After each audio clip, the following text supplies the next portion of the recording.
ये जो आपके साथ में दो तरल खाद दिखाई दे रही हैं, इनको आप चाहे पत्तियों पर स्प्रे करें, पत्तियों पर छिड़काव करें या पौधों की मिट्टी में डाल सकते हैं, मिला सकते हैं।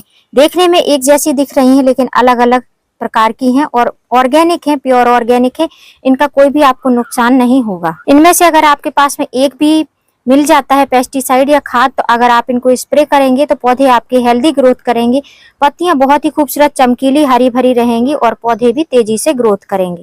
पौधों में फ्लावरिंग सभी को अच्छी लगती है, लेकिन उस प्लांट को फ्लावरिंग तक लाने के लिए बहुत ज़्यादा मेहनत करनी पड़ती है।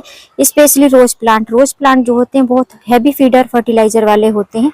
इनको बहुत ज़्यादा खाद की जरूरत होती है। आज मैं जो बताने वाली हूँ, चाहे रोज प्लांट हो या कोई भी फ्लावरिंग प्लांट हो, अगर आपको प्लांट में फ्लावरिंग चाहिए उसके पहले आपको बहुत सारे काम करने पड़ते हैं पौधों के लिए। मेरे हिसाब से पौधे में फ्लावरिंग के पहले जो है हमको पौधे को हेल्दी रखना बहुत जरूरी है।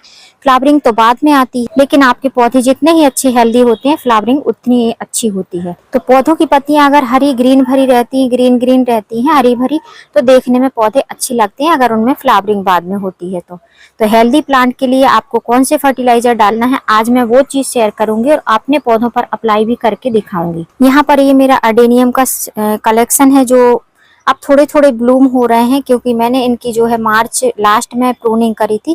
उसके बाद में काफी सारी ब्रांच भी आई थी और बारिश बहुत ज्यादा होने की वजह से बर्ड्स बनती थी, लेकिन बर्ड्स जो है सब गल जाती थी। आज मैं एक ऐसा पेस्टिसाइड या फर्टिलाइजर, आप जो भी समझ सकते हैं, वो यूज करूंगी अपने पौधों पर। एक भी रुपए आपको खर्च नहीं करना है, उसको आप अपने सभी पौधों पर उसका छिड़काव कर सकते हैं, जड़ों में डाल सकते हैं। तो इस पेस्टिसाइड का यूज अगर आपके यहाँ पर बारिश गिर रही है तो बिल्कुल भी ना करें।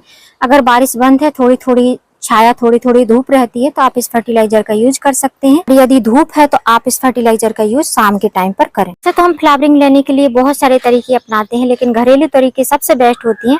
प्रॉब्लम एक है कि घरेलू तरीके जो होते हैं वो बारिश में थोड़ा सा दिक्कत कर देते हैं, कीड़े मकोड़े बहुत ज्यादा होने लगते हैं। इस वजह से कभी कभी मैं भी जो है केमिकल यूज करके दिखाती हूँ, क्योंकि बहुत ज्यादा कीड़े मकोड़े होते हैं, इसीलिए क्योंकि हम जो है किचन से वेस्ट चीजों को यूज करते हैं। तो इन बातों को साइड में रख के हम सीखते हैं कि हमको ये फर्टिलाइजर किस तरीके से बनाना है। तो मैं जो है आज आपके साथ में दो तरीके के ऑर्गेनिक फर्टिलाइजर शेयर करूंगी, जिनसे आपकी पत्तियां बहुत ही अच्छी, चमकीली और हरी भरी रहेंगी। तो फ्रेंड्स, ये जो आप मेरे हाथ में देख रहे हैं, इसको मौसम्बी बोलते हैं। तो अगर आपके घर में ये है, इसके छिलकों को आप फेंक देते होंगे, जरूर ही कचड़े में चले जाते हैं, डस्टबिन में। तो इनको हमको फेंकना नहीं है, इनका यूज करना है। इनके जो छिलके होते हैं उनमें एसिडिक मात्रा बहुत ज्यादा होती है, मतलब एसिडिक होते हैं और विटामिन सी से भरपूर होते हैं। तो इनका हमको यूज करना है। यदि आपके पास में ये नहीं है तो आपके पास में नींबू तो जरूर ही होता होगा। सभी के किचन में लेमन जरूर होता है, तो उसके छिलके आप यूज कर सकते हैं, या उसका जो है आप ऊपर का छिलका ही यूज करना है। इस बात को हमेशा याद रखिएगा कि इसका पल्प नहीं आना चाहिए, बस खाली ऊपर का छिलका ही आना चाहिए। अगर पल्प आएगा तो पौधों में फंगस जरूर लगेगा। सेम बात इस मौसम्बी के छिलके पर भी यूज होती है, इसका भी छिलका ही यूज करना है। नीचे का अंदर का जो पल्प होता है उसको यूज नहीं करना है। अब हम इसके बेनिफिट जान लेते हैं। इसमें vitamin A, vitamin B, vitamin C होती है, और जो हमारे पौधों में जितनी भी माइक्रो न्यूट्रिएंट की जरूरत होती है वो सभी मिलते हैं। उसके बाद में अगर आप इसका स्प्रे करते हैं, तो बनाना तो मैं बताऊंगी, अगर आप इसका स्प्रे करते हैं तो पत्तियां काफी अच्छी चमकदार होती हैं और मिट्टी में जो है उर्वरक शक्ति जो होती है वो बढ़ जाती है। इसका फर्टिलाइजर बनाने के लिए आपको करना क्या है कि इसके जो है जितने भी ये पील होते हैं, मतलब छिलके होते हैं, इनको आपको छील लेना है, निकाल लेना है, और अंदर वाला जो मटेरियल रहता है उसको अलग करना है, छिलकों को अलग करना है। आप चाहें तो इनको टुकड़ों में रख सकते हैं, या आप जैसे भी छीलते हैं उस हिसाब से आप रख सकते हैं। अब ये जो आप मेरे सामने देख रहे हैं एकदम रेडी हुआ हमारा फर्टिलाइजर है, ये इन्हीं का है, मौसम्बी के छिलकों का है। मैंने लेमन आपको दिखाया, लेकिन मेरे पास में मौसम्बी बहुत ज्यादा रहती है, तो मैं इसी का यूज करती हूँ, अपने पौधों पर स्प्रे करती हूँ। तो स्प्रेयर बनाने के लिए मैं क्या करती हूँ कि एक दिन पहले, मतलब लगभग 24 घंटे पहले, इन छिलकों को पानी में डिप करके रख देती हूँ। डिप करने के बाद में आप देख सकते हैं ये कुछ इस तरीके से कलर में हो जाते हैं, और इनका जो लेमन वाला कलर रहता है ये ऊपर जो है दिखाई देने लगता है। और इस तरीके से फर्मेंटेशन अगर हो जाता है तो ये हमारे पौधों में जो एप्सम सॉल्ट रहती है उसकी कमी को पूरा करते हैं। अगर आप इसको मिट्टी में डालते हैं तो इससे जो है इसकी फ्रेग्रेंस बहुत तेज होती है। कीड़े मकोड़े, मैंने पहले भी बता रखा है, इससे जो है कीड़े मकोड़े नहीं होते हैं। तो चाहे नींबू के छिलके हों या मौसम्बी के छिलके हों, आप इनमें से किसी को भी यूज कर सकते हैं। तो इसका बाउल जो है ग्रीन कलर का है, तो इससे आपको नहीं पता चलेगा, तो इसको मैं थोड़ा सा इसमें निकाल कर दिखाती हूँ। तो कलर आप देख सकते हैं बिल्कुल ट्रांसपेरेंट हो चुका है कलर, कुछ येलोइश कलर आ चुका है इसमें। तो इसको बनाना कैसे है वो आपको बताऊंगी। उसके पहले मैं आपको बताऊंगी दूसरा वाला हमारा जो एप्सम सॉल्ट है, जिसको हम अगर हम बाजार से नहीं खरीद सकते हैं तो हम घर पर भी एप्सम सॉल्ट बना सकते हैं। तो पहला तो आपने देख ही लिया, ये नींबू के छिलके या जो हमारे मौसम्बी के छिलके हैं उसका। दूसरा वाला भी बहुत इजीली हम अपने किचन से यूज कर सकते हैं अपने गार्डनिंग में। दूसरा ये है, दूसरा बाउल में आप जो देख रहे हैं ये भी हमारा एक एप्सम सॉल्ट का बहुत ही अच्छा स्रोत है। इस पर मैंने 2 या 3 बार वीडियो बना भी चुकी हूँ। ये भी हमारे किचन से ही यूज होता है, मतलब किचन से ही हम इसको ले सकते हैं। हमको जो है बाहर इस तरीके से नहीं मिलेगा, हमको घर पर ही रेडी करना पड़ेगा इसको। ये क्या है वो आपको बताती हूँ। फ्रेंड्स, आप सब भी इसको किचन में यूज करते हैं। ये है काबुली चने। काबुली चने में भरपूर मात्रा में जो है मैग्नीशियम सल्फेट होता है, जो हमारे पौधों को ग्रीनरी प्रदान करने के लिए बहुत अच्छा होता है, पौधों की ग्रोथ के लिए बहुत अच्छा होता है। इसको भी हम जड़ों में भी डाल सकते हैं और जो है स्प्रे भी कर सकते हैं पौधों पर। तो हम इस वाले पार्ट को तो यूज कर लेते हैं, चने तो यूज कर लेते हैं, लेकिन जो है ये जो हमारे पास में लिक्विड रहता है इसको हम ड्रेनेज में डाल देते हैं। तो इसमें भी आप देख सकते हैं बहुत अच्छे से फर्मेंटेशन हुआ है। अगर ऐसा फर्मेंटेशन होता है तो ये जो है प्रॉपर मैग्नीशियम सल्फेट बनकर रेडी होता है।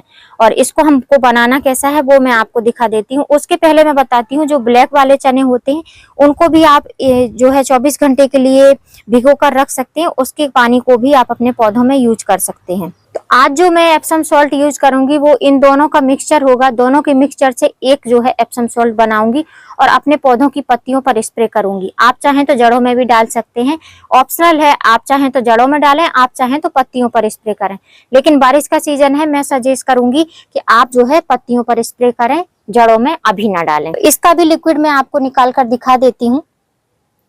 इसका भी कलर जो है ट्रांसपेरेंट है, ये देख सकते हैं। ऑलमोस्ट सेम ही दिख रहा है, लेकिन इसी तरीके से अलग अलग। वो थोड़ा ज्यादा येलोइश था, ये थोड़ा सा लाइट येलो है। तो ये जो काबुली चने हैं इसका मैंने 1 गिलास निकाल लिया है। उसके बाद में हम जो है इसको इसमें डाल लेंगे दूसरे जार में। और दूसरा जो मौसम्बी के छिलके वाला लिक्विड है इसको भी हम इसका 1 गिलास निकालेंगे और इसको भी हम इस जार में डाल देंगे। तो अब दोनों को अच्छे से सेक कर लेंगे, मतलब कि मिक्स कर लेंगे। 1-2 बार दोनों को मिक्स कर लेंगे। उसके बाद में हमको इसको किस तरीके से बनाना है वो आपको आगे बताऊंगी मैं। फ्रेंड्स, ये जो हमारा छिड़काव करने के लिए कीटनाशक समझिए, पेस्टिसाइड समझिए, फर्टिलाइजर, जिस तरीके से आपको यूज करना हो वैसे कर सकते हैं। तो इसको हमको जो है डाइल्यूट करना है। डाइल्यूट किस मात्रा में करना है वो आपके साथ में बता देती हूँ। उसके पहले आप जान लीजिए कि ये जो जार है ये 500 ग्राम का है, मतलब कि आधा किलो का ये जार है। आधा किलो का जार है तो इसमें जो है हम कितना पानी ऐड करेंगे, तो मैं आधा लीटर के हिसाब से 2 गुना इसमें पानी ऐड करूंगी। आप चाहें तो और भी ऐड कर सकते हैं, लेकिन मैं इतना ही करूंगी क्योंकि ये एक ऑर्गेनिक फर्टिलाइजर है। इससे हमसे ज्यादा जो है कोई नुकसान नहीं होगा। जो हमारे केमिकल फर्टिलाइजर होते हैं उनसे ज्यादा हमको प्रॉब्लम होती है। क्वांटिटी एकदम प्रॉपर होनी चाहिए। अब इस फर्टिलाइजर को मैं इसमें डालूंगी, इस वाले बाउल में, और इसी के नाप से मैं जो है 2 बार पानी लूंगी।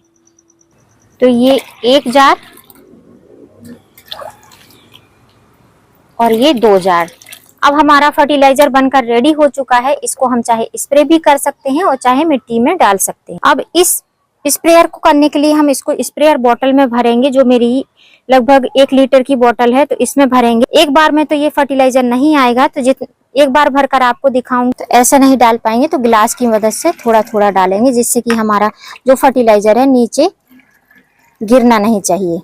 तो यहाँ पर आप देख सकते हैं मैंने इसको फिल कर लिया है। अब इसको हम लॉक करके और पौधों में स्प्रे करें। एक चीज आपको बता दूं कि जब भी आप स्प्रे करते हैं तो ये जो हमारे पॉइंट होते हैं, बड़े छोटे जितना भी आपको बारीक करना हो, जो एकदम बारीक वाला होता है उससे हमको हमेशा पौधों में स्प्रे करना चाहिए। आप कोई भी चीज स्प्रे करते हैं या आप पेस्टिसाइड यूज करते हैं, कोई भी चीज यूज करते हैं, तो एकदम जो बारीक वाला होता है, जिससे कि हमारे खाली पौधों में ही इसका पेस्टिसाइड हो और भी कहीं वेस्ट नहीं होना चाहिए। तो चलिए अब हम स्प्रे करते हैं। इस तरीके से स्प्रे होना चाहिए, एकदम बारीक बारीक, बस खाली पत्तियों पर ही स्प्रे करना है और भी कहीं नहीं करना है इसका स्प्रे।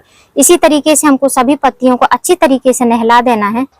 अगर आप अपने सब्जियों के पौधों पर भी स्प्रे करेंगे तो रिजल्ट बहुत अच्छे मिलेंगे। रिजल्ट लेने के लिए आपको करना यही है कि धूप वाले टाइम पर नहीं स्प्रे करना है। थोड़ी धूप रहेगी, जैसे हमारे यहाँ पर धूप छांव रहती है तो चलता है, बाकी आप शाम के टाइम पर ही इसका स्प्रेयर करें।